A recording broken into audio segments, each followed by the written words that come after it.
आप प्रवेश कर रहे हैं CNBC आवाज और इबेक्स कैश के शानदार स्टूडियो में।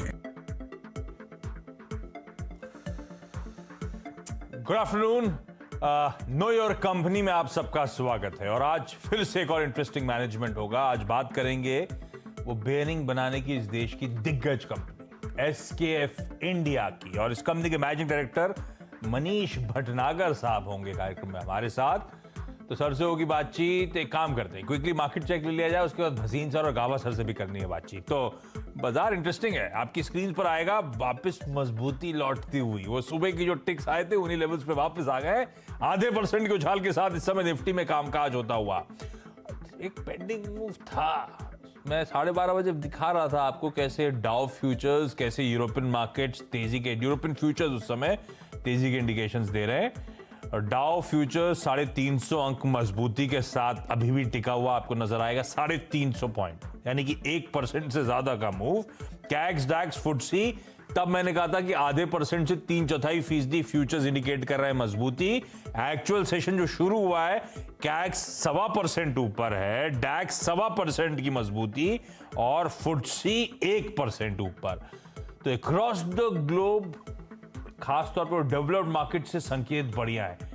यूरोप में मजबूती के साथ कामकाज हो रहा है, बाउंस बैक, और डाउ इंडिकेट कर रहा है फ्यूचर्स की आज शाम को वहां पे भी बाउंस बैक की तैयारी हो रही है। तो था वो मूव आना, तो देखिए सेकंड हाफ में वो तेजी टूल पकड़ती हुई भारतीय बाजार भी उन अपने ग्लोबल पीयर्स को कुछ हद तक कैचअप करने की कोशिश में। लेकिन भसीन सर से जान लिया जाए IIFL में ये लोग मार्केट को कैसे अप्रोच कर रहे हैं और इस समय की बढ़िया वाली पिक्स कौन सी है। Bhasin sir, good afternoon. कैसा लग रहा है बाजार सर? कुछ होप्स हैं क्या? कुछ और तेजी तूल पकड़ेगी क्या? हम रिटेल थोड़ा खुश हो कि ना हो? सर खुशी का ही माहौल था आशीष जी। थोड़ा बहुत करेक्शन आए तो अच्छा है ना। हर रोज अगर आप तेज जाएंगे तो आप तो फिर तो आसमान छू लेंगे। तो अभी भी मुझे लगता है you have to be cautious, don't get caught by perturbed by 1 or 2 days, there will be volatility। उसके लिए आपको कहा है you have to have buy sell quotes both on the buying and selling side. मुझे अभी भी लगता है कि select stocks can do well, select stocks and sectors should be outperformers. लेकिन वॉलेटिलिटी मेरे ना आपके हाथ में है। It's more to do with global cues. आपको पता है फेड की मीट है, टेपरिंग की बात की जाएगी which will have impact on dollar and bond yields, और वो उस कारण से कुछ चीजें हमारे हाथ में नहीं है। हाउएवर, जैसे मैंने आपको कहा, India is an outperformer, declines are being used to buy, but you have to be cautious. तो आप कहें तो मैं शुरू करूं सर? आपको आज मेरी दोनों बाइज हैं। हाँ। सबसे प्रेफर्ड है मेरे लिए गेल। मुझे गेल बहुत पसंद है। I think gas prices are going up, volumes are strong and GAIL across the board has seen re rating. मुझे लगता है बहुत बढ़िया। इसमें 150 में आप एंट्री कीजिए, 47 का स्टॉप लॉस है, 157 का टारगेट। दूसरा बाय है जो लार्जेस्ट आपकी इंश्योरेंस कंपनी प्राइवेट साइड में है, और वहाँ ट्रैक्शन मुझे बहुत पसंद है, HDFC लाइफ। 728.30 में लीजिए, 714 का स्टॉप लॉस, 750 का टारगेट। अरे वाह, आज दोनों बाय कॉल आते हुए दोनों दिग्गज स्टॉक्स गेल और HDFC लाइफ दोनों खरीदा जा सकते हैं। लेवल्स, टारगेट्स और स्टॉप लॉसेस सब स्क्रीन पर नोट डाउन कर लीजिएगा। जो पॉकेट स्ट्रेंथ दिखा रही है उसमें हाई बीटास को लड़ा पर रखिए इस समय। मेटल्स में शुरुआती लड़खड़ाहट के बाद अब अच्छी खासी तेजी पिकअप होती हुई। मेटल्स कल प्रेशर में थे, बहुत ज्यादा प्रेशर में थे। और रियल एस्टेट, वो इसलिए मैं कह रहा हूं हाई बीटास। रियल एस्टेट में भी देखिए टिकर टीम नीचे चलाएगी स्टॉक्स, क्या बढ़िया मूव, बहुत सारे रियल एस्टेट स्टॉक्स में इस समय आता हुआ। इंडेक्स आपकी स्क्रीन पर 3% का उछाल। गावा सर को जोड़िए प्लीज। गावा सर, गुड आफ्टरनून। सुबह से ट्रेड कितने? हाँ जी बोलिए। नहीं, बताना आपको है। मैं पूछ रहा था कितने ट्रेड सुबह से? कल का जो एक मैं लास्ट के 2 मिनट में मैं कॉल ले गया था, उसका रीजन सिर्फ एक ही था। जो कल का जो लो था बहुत ही स्ट्रॉन्ग मेक और ब्रेक जोन था। तो कल में जो प्रॉफिट कमाया था उसमें थोड़ा सा प्रॉफिट मतलब रिस्क लेना चाहिए। तो रिस्क लेकर मैं कॉल लेकर गया था गैप अप ओपन के लिए। अगर वो ब्रीच हो जाता तो 120 या 130 पॉइंट की गिरावट होती और मेरे कॉल जीरो भी हो जाते, कुछ फर्क नहीं पड़ता क्योंकि कल प्रॉफिट में लिया था ना। लेकिन अगर प्रॉफिट होता तो हो जाता। आज सुबह प्रॉफिट में बेच भी दिया। वो सुबह जब गैप अप आए थे उसके जोन्स पे आपने बेच दिया? गैप अप आकर थोड़ा ऊपर गया, मैंने बेच दिया। उसके बाद नीचे आया, मैंने लिया नहीं, लेकिन आज पक्का लेके जाऊंगा कल के लिए। मतलब आप मान के चल रहे हो जो तेजी स्क्रीन पे अब सेकंड हाफ में पिकअप हो रही है और लेग्स हैं इस तेजी के? क्योंकि परसों एफएनओ एक्सपायरी है, मुझे लगता है अगर यहां पर भी अगर बंद हो गया तो कल के लिए ले जाना चाहिए। उसमें एक रिस्क एक ही है, आज का लो ब्रेक हो गया तो फिर 100-120 पॉइंट नीचे मिलेगा, और मुझे उसका चांस लगता नहीं है। तो लगता है कि परसों ऊपर होगा, लेकिन आज लास्ट 10-15 मिनट में मुझे मौका मिला तो खरीद के जाऊंगा। अभी मैंने बाइंग के लिए रखा है नीचे, आ गया तो ले लूंगा, नहीं आएगा थोड़ा महंगा ले लूंगा, लेकिन 90% चांस में ले जाऊंगा। तो मौका मिलेगा तो आखिरी के 15 मिनट, मतलब आप कौन से लेवल्स का इंतजार कर रहे हो और इस तेजी को कैसे खेलोगे? ऑप्शंस के जरिए खेलोगे? ऑप्शंस के जरिए। इनफैक्ट मैंने बाइंग के लिए थोड़ा नीचे रखा भी हुआ है, 400 के आसपास, 425 के आसपास रखा हुआ है। अगर आ गया तो बहुत अच्छा, नहीं आता तो थोड़ा महंगा मिलेगा। बस ले जाने का मन बन गया है अब? 90% बन गया मन। और कौन सा कॉल ले रहे हो आप? मेरे ख्याल से 500 का लेना चाहिए। 17,500 का? बिल्कुल। तो 17,500 के कॉल्स आप भी अपने स्क्रीन पे लगा लीजिए। गावा सर कह रहे हैं यहां से कोई भी डिप मान लो 25-50 का जोन है ना? जी जी बिल्कुल। 25-50 के जोन के डिप, माइनर डिप्स आए तो खरीद लीजिएगा। गावा सर ने इंटेंट क्लियर कर दिया है, तेजी नजर आ रही है। बस हाँ, एक्सपायरी तक तेजी है। एक्सपायरी तक आते आते ना बहुत क्लैरिटी आ जाएगी। क्लैरिटी इस बात, एक ओवरहैंग खत्म हो जाएगा। भाई सब कह रहे हैं फेड अनाउंस करेगा टेपरिंग, मतलब बॉन्ड खरीद प्रोग्राम जो उसको रिड्यूस करेगा और उसका टाइमलाइन सामने रख देगा। तो क्वांटम और टाइमलाइन शायद कल 11:30 बजे रात में हमारे सामने आ जाए, फेड की मीट का आउटकम। वो उसके लिए बाजार बहुत हद तक प्रिपेयर्ड है। नहीं आया तो अच्छा, आ गया तो एक इवेंट चल गया, सर्टेनिटी है तो मुझे लगता है फिर भी उसका मोमेंटम पिकअप हो जाएगा। दूसरा, एक्सपायरी से पहले थर्सडे सुबह में क्लैरिटी आ जाएगी कि वो चाइना का प्रॉपर्टी मेजर जो पैसा बकाया देना है, वो जो इंस्टॉलमेंट्स ड्यू हैं, वो पे कर दिया कि नहीं कर दिया। ये क्लैरिटीज आने के बाद हो सकता है एक्सपायरी अच्छे नोट पे हो। लेकिन इस समय गावा सर कह रहे हैं देख के चार्ट मोमेंटम को कि कॉल 17,500 के कॉल के जरिए तेजी को राइड करने के शायद इस समय मौके होंगे। गावा सर आप होंगे यार 2 बजे से शो में? नहीं मैं 2 बजे हूं ना। बिल्कुल। हाँ, तो जब नहीं मैं नहीं हूं, जब भी ट्रिगर हो तो आप इंटीमेट कर दीजिएगा हमारे व्यूअर्स को। ठीक है। आजकल आप पिक्चर पोस्ट नहीं कर रहे कोई? नहीं आजकल, हाँ मेरा लैपटॉप में थोड़ा अटैक हो गया था, 9/11 अटैक हो गया था लास्ट सैटरडे को। तो उसमें अब तक मैं थोड़ा उसमें उलझा हुआ हूं, रिगेन करने की कोशिश कर रहा हूं। ट्विटर तो कर लिया मैंने, फेसबुक कर लिया, इंस्टाग्राम अब तक कंट्रोल में नहीं है, वो अब तक बाहर ही है मेरे। अरे तो अगर किसी ने अनयूजुअल एक्टिविटी देखी तो प्लीज मुझे इन्फॉर्म कीजिएगा, वो मेरी गलती नहीं। अनयूजुअल एक्टिविटी मतलब आपकी तरफ से कुछ रिक्वेस्ट आएंगी क्या? पासवर्ड भेजो, ऐसा भेजो, ऐसा आएगा क्या? ऐसा कुछ आ जाए तो मेरी गलती नहीं है, मैं नॉर्मली कुछ मांगता नहीं। तो बस अभी एक कोशिश कर रहा हूँ इंस्टाग्राम को रिगेन करने की, स्ट्रगल कर रहा हूँ। ठीक है गाबर सर, कल फिर मुलाकात, तो फिर गाबर से सारे कॉल्स पे फिर से रिविजिट करेंगे। Gabar sir thank you so much. SKF India के managing director Manish Bhatnagar sir आपको आपकी स्क्रीन पे नजर आएंगे। मनीष सर स्वागत है सीएनबीसी आवाज पर। सारे ग्राफिक्स, फाइनेंशियल्स वगैरह आपको आपकी स्क्रीन पर नजर आएंगे, उस पर नहीं जाता। और हम सब जानते हैं एसकेएफ इंडिया के बारे में, बेयरिंग बनाने की दिग्गज कंपनी इस देश की। मनीष सर, बहुत चैलेंजिंग समय देखा है पिछले 18 महीने हम सब ने, अनप्रेसिडेंटेड टाइम्स। ये ऑटो और इंडस्ट्रियल्स, ये 2 स्पेसेस हैं जहां पे एसकेएफ इंडिया की तगड़ी पकड़ है। क्या हालात हैं सर? किस हद तक डिमांड लौटी है, किस हद तक हालात पटरी पर लौटे हैं? हाँ, हमारा 50% इंडस्ट्रियल है और बाकी हाफ ऑटोमोटिव है। हाँ। इंडस्ट्रियल तो खैर, इंडस्ट्रियल मतलब जो सीधे इंडस्ट्रीज को सप्लाई करते हो आप लोग? हाँ, तो इंडस्ट्रियल तो काफी डिवर्सिफाइड है। कैपिटल गुड्स मानूंगा इसमें? कैपिटल गुड्स मान लीजिए, इंफ्रास्ट्रक्चर लिंक्ड, सो सीमेंट हो गया, स्टील इन फैक्ट्रीज हो गई, रेलवेज आता है इंडस्ट्रियल में, wind turbines, drives, gear boxes, मतलब फुल गैमुट ऑफ इंडस्ट्रियल एक्टिविटी। तो फिर तो एकदम बढ़िया। आप बता सकते हो किस हद तक हालात सुधर रहे हैं सर? आप लोग कितना कॉन्फिडेंट हो इस सो कॉल्ड बाउंस बैक पे?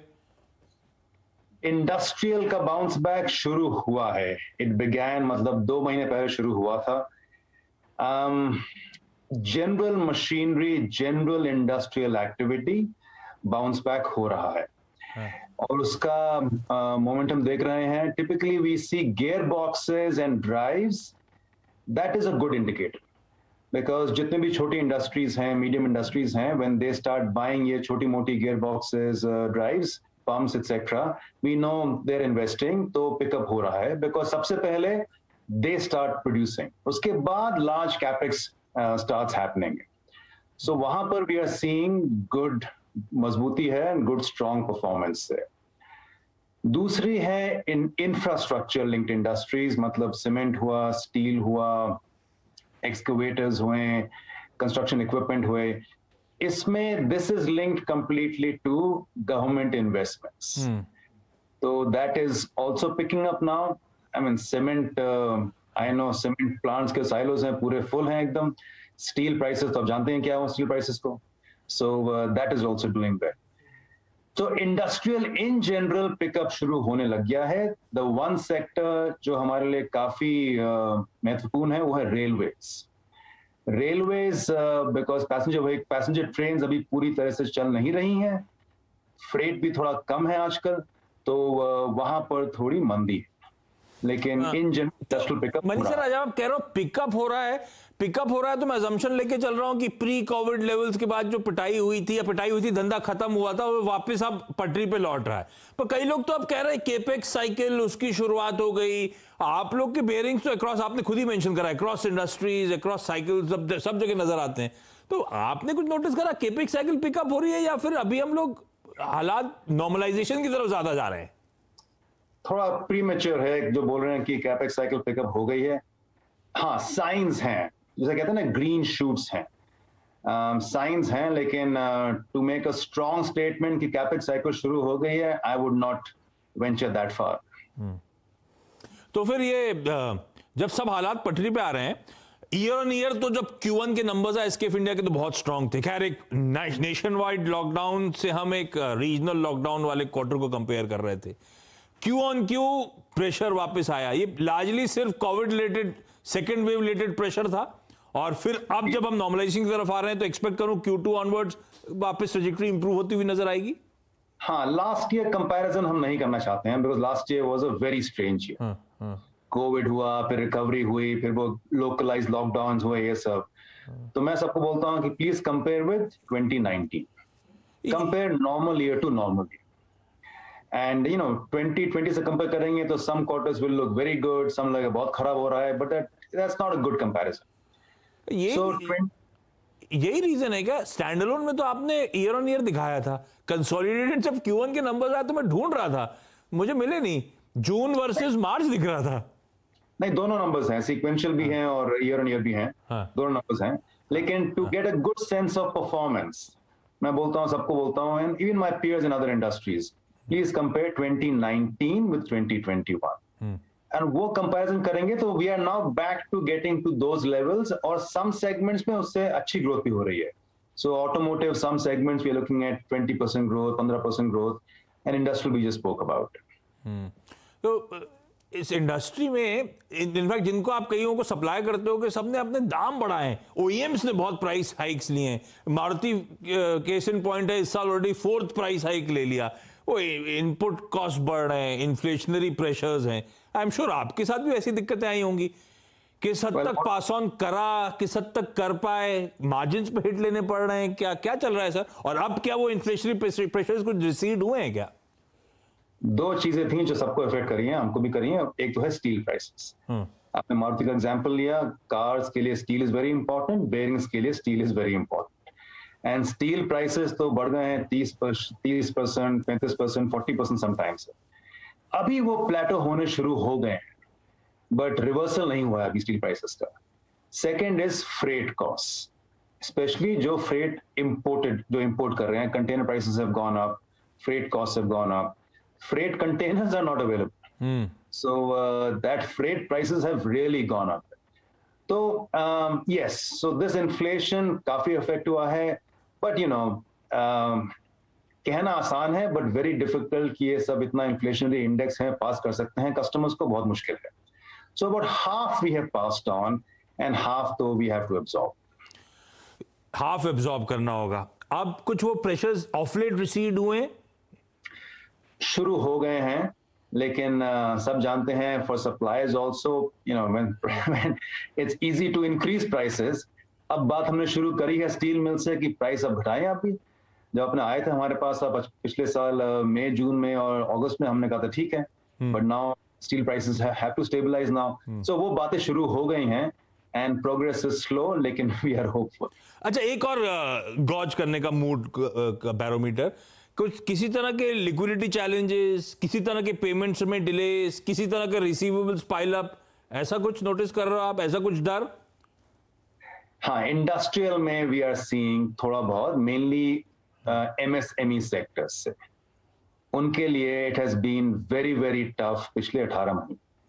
So, and in MSME मैं include करता हूँ also our own distributors, because they also supply to other small customers. Larger customers by and large ठीक हैं, but MSME is something that we should all be concerned about, because उनके लिए they had a very very tough year. आपका exposure MSMEs में कितना है?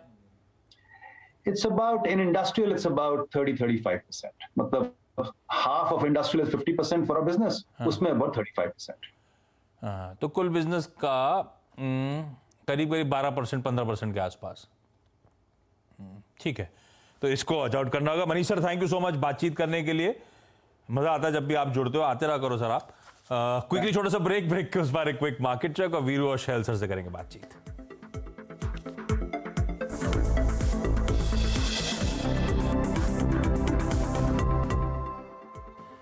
Mood माहौल बढ़िया सुधरता हुआ. अब निफ्टी आधे % से ज्यादा की मजबूती के साथ कामकाज करता हुआ, बहुत ज्यादा लॉसेस से रिकूप करता हुआ निफ्टी बैंक. ऐसे में कैसे अपने आप को तैयार करना है अब बड़े ग्लोबल इवेंट्स के लिए, इस बाउंस बैक को कैसे प्ले करना है, इस पर बातचीत ब्रेक के उस पार कमाई के अड्डे में. नमस्कार.